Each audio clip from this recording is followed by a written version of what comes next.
نکالیں تو اس پر حملہ کر کے اسے درہم برہم کر دیا جائے۔ نندا صاحب ان تمام انتظامات کی بڑی خاموشی اور خوش دلی سے سرپرستی فرماتے تھے۔ اس کے ساتھ ساتھ عید میلاد النبی اور محرم کے جلوسوں کے لیے پانی کی سبیلیں بھی بڑی باقاعدگی سے لگایا کرتے تھے۔ نندا بس سروس کی جس لاری میں ہم سوار ہوئے اس میں 15 کے قریب اور بھی مسافر تھے۔ ایک پرنس آف ویلز کا کالج کا کشمیری پنڈت بھی پروفیسر تھا جو اپنی پنڈتانی کے ساتھ موسم گرما کی تعطیلات گزارنے سری نگر جا رہا تھا۔ اس شدت کی گرمی میں پنڈتانی نے ابھی سے اونی فرن پہن رکھا تھا اور سر سے پاؤں تک پشمینے کی چادر اوڑھی ہوئی تھی۔ اس کے ایک ہاتھ میں پانی کی گروی تھی اور دوسرے ہاتھ میں ایک کانگری تھی۔ کانگری نصف کے قریب راکھ سے بھری ہوئی تھی تاکہ پیش در پیش پہاڑی سڑک کے موڑوں پر جب پنڈتانی کا جی متلائے تو وہ بے تکلفی سے اس میں قے کرتی جائے۔ ڈرائیور کے ساتھ فرنٹ سیٹ پر ایک ادھیڑ عمر کی گوری چٹی بھاری بھرکم عورت چنار کے درخت کی طرح پھیلی ہوئی تھی جس پر خزاں کے موسم میں پت جھڑ کا عمل تیز رفتاری سے شروع ہو چکا تھا۔ اس کا آدمی اس کے عین پیچھے والی سیٹ پر براجمان تھا۔ اس نے گیبرڈین کی برجس اور بند گلے کا چست کوٹ پہنا ہوا تھا۔ سر پر سلیٹی رنگ کی ترچھی فلیٹ ہیٹ تھی جس میں مور کے کئی پر آویزاں تھے۔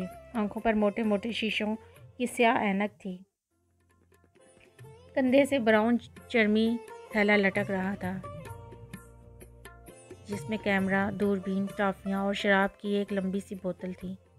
وقتاً فوقتاً وہ اس بوتل سے چسکی لگا کر تھیلے سے کیمرہ، دوربین اور ٹافیاں برآمد کرتا تھا اور اپنے پہلو میں بیٹھی ہوئی ایک چھریری سی خوبصورت پارسی لڑکی کو کھلونوں کی طرح دکھاتا تھا۔ بس میں داخل ہوتے ہی اس شخص نے جملہ مسافروں کو خبردار کر دیا تھا کہ بمبئی کے ایک بہت بڑے آغا ہیں، ہر سال گرمیوں میں شکار کھیلنے کشمیر آتے ہیں، مہاراج ادھیراج کے مہمان ہونے کا شرف پاتے ہیں۔ اس بار بھی وہ سری نگر پہنچیں گے تو امید واسق ہے کہ خبر پاتے ہی انہیں ہاتھوں ہاتھ لیں گے اور شاہی مہمان خانے کی زینت بنائیں گے۔ مسافروں میں کون ایسا کافر تھا جو اس امید کے بر آنے پر فلفور ایمان نہ لے آتا، کیونکہ جو نسیم بہار ایسے غنچۂ امید کو واہ کرتی ہے، اسے آغا صاحب احتیاطاً بمبئی سے ہی پارسی لڑکی کی صورت میں اپنے ساتھ لیتے آئے تھے اور وہ راج محل کے لیے پروانہ راہداری کی طرح ان کے پہلو میں بیٹھی مزے مزے سے ٹافیاں کھا رہی تھی۔ آغا صاحب کی تقریر دلپذیر کا مسافروں پر خاصر خواہ اثر ہوا اور وہ اپنی سیٹ پر اور بھی زیادہ دبک سک کر گئے۔ سکھ ڈرائیور بھی مرعوب نظر آتا تھا۔ اس نے کلینر کو ڈانٹا کہ وہ وقت ضائع نہ کرے اور گاڑی کو فوراً اسٹارٹ کرے۔ کلینر نے اچھل کر زور زور سے ہینڈل گھمایا۔ انجن نے 2-4 احتجاجی سسکیاں لیں اور پھر کرک کر چالو ہو گیا۔ بس کے پہیوں نے حرکت کی۔ گرم شال میں لپٹی پنڈتانی نے آغاز سفر کا شگون لیا اور آؤ آؤ کر اپنی کانگری میں پہلی قے کر ڈالی۔ شہر سے نکل کر رام نگر سے گزرے تو مہاراجا اور مہارانی کے محلات آئے۔ آغا صاحب پارسی لڑکی کے سر سے سر جوڑ کر بیٹھ گئے اور اسے الف لیلا کی کہانیاں سنانے لگے۔ فرنٹ سیٹ پر چھائی ہوئی خزاں دیدہ بیگم کو یہ بات ناگوار گزری اور اس نے اپنے نازک سے سندلی پنکھے کی ڈنڈی گھما کر آغا صاحب کا سر اس کے کان سے ایسے جدا کیا جیسے بلی کے منہ سے چھچھرا۔ آغا صاحب نے اپنے چقندر جیسے چہرے پر بھروں کے چھتے کی طرح لٹکی ہوئی مونچھوں کو دونوں طرف سے مروڑا اور خشونت سے پنڈتانی کو گھورا جو کانگری میں منہ دیے بڑی پابندی سے اپنا فریضہ سر انجام دے رہی تھی۔ بس ہے یا جمار خانہ؟ آغا صاحب گرجے، چاروں طرف بدبو ہی بدبو پھیلا رکھی ہے، توبہ توبہ، ناک میں دم آ گیا۔ آغا صاحب کی ناراضگی بھانپ کر کلینر اپنی جگہ سے اٹھا اور پنڈتانی کو دھکیل دھکال کر سب سے الگ تھلگ بس کے آخری کونے میں بٹھا دیا۔ پنڈتانی کو تو خیر آرام ہو گیا کہ وہ جب جی چاہے کھل کر بے روک ٹوک قے کرتی جائے، لیکن کشمیری پنڈت پروفیسر صاحب کا نخل تمنا برباد ہو گیا جب سے انہیں معلوم ہوا کہ آغا صاحب کے مہاراجا ہری سنگھ کے ساتھ ذاتی مراسم ہیں، تو انہوں نے دل ہی دل میں طے کر لیا تھا وہ اس وسیلہ کو اپنی مقصد براری کے لیے ضرور کام میں لائیں گے۔ پروفیسر صاحب کئی برس تک تگ و دو کرتے رہے تھے کہ کسی طرح ان کا تبادلہ Prince of Wales College Jammu سے سری پرتاپ کالج سری نگر ہو جائے، لیکن کامیابی نہ ہوتی تھی۔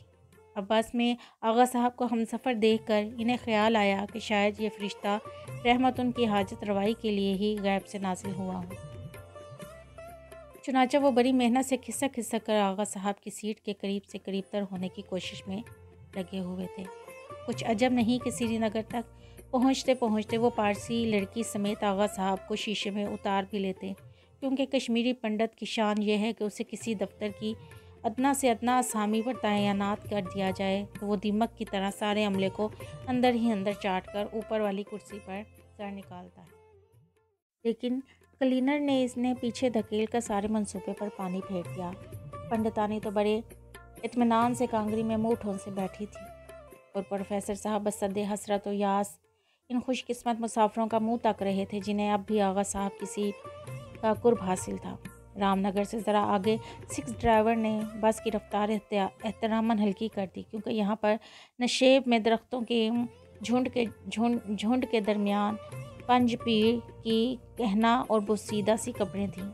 کچھ مسافروں نے گردن جھکا کر پنج پیر کو سلام کیا۔ اب پہاڑی راستہ شروع ہونے والا تھا اور بس گاؤں گاؤں کرتی پیش در پیش سڑک پر چلنے لگی، جو بھورے پہاڑ اور سبز درختوں کے ساتھ کالے ربن کی طرح لپٹی ہوئی کبھی اوپر اٹھتی تھی، کبھی نیچے لڑکتی تھی اور کبھی بڑی بڑی بیضوی دائرے کاٹ کر نظر سے اوجھل ہو جاتی تھی۔